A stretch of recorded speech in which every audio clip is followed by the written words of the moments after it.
Welcome to Daily Bible Benefits. Today is Wednesday, April 24th. On this day in 1980, an ill-fated military operation to rescue the 52 American hostages held in Tehran ends with 8 U.S. servicemen dead and no hostages rescued. Today on the podcast, I'll be talking about Paul's concern for the Corinthian church, 2 Corinthians chapter 12, verses 11 through 21. I am become a fool in glorying. Ye have compelled me, for I ought to have been commended of you.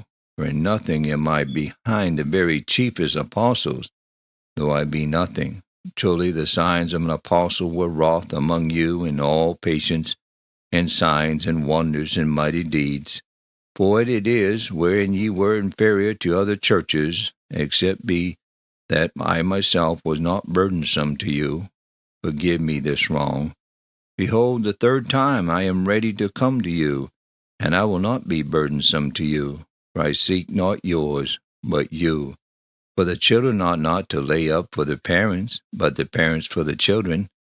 And I will very gladly spend and be spent for you, though the more abundantly I love you, the less I be loved. But be it so, I did not burden you. Nevertheless, being crafty, I caught you with guile. Did I make a gain of you by any of them whom I sent unto you? I desired Titus, and with him I sent a brother. Did Titus make a gain of you? Walk we not in the same spirit? Walk we not in the same steps? Again, think ye that we excuse ourselves unto you? We speak before God in Christ, but we do all things, dearly beloved, for your edifying. For I fear lest, when I come, I shall not find you such as I would, and that I shall be found unto you such as ye would not, lest there be debates, envyings, and wraths, and strifes, and backbitings, and whisperings, and swelling tumults. And lest when I come again, my God will humble me among you, and that I shall bewail many which have sinned already, and have not repented of the uncleanness and fornication, and the lasciviousness which they have committed. A very beautiful hand. John Wesley and a preacher of his acquaintance were once invited to a lunch with a gentleman after the service. Wesley's preacher friend was a man of very blunt speech.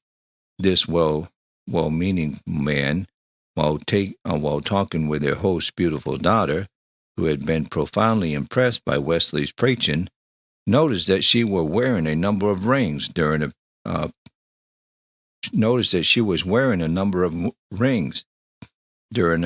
pause in the meal. He took hold of the young lady's hand and, raising it, called Wesley's attention to the sparkling gems. "What do you think of this, sir?" he asked. "For a Methodist hand." And the girl turned crimson. The question was extremely awkward for Wesley, whose aversion to all display of jewelry was well known. With a quiet and benevolent smile, he looked up and simply said, "The hand is very beautiful."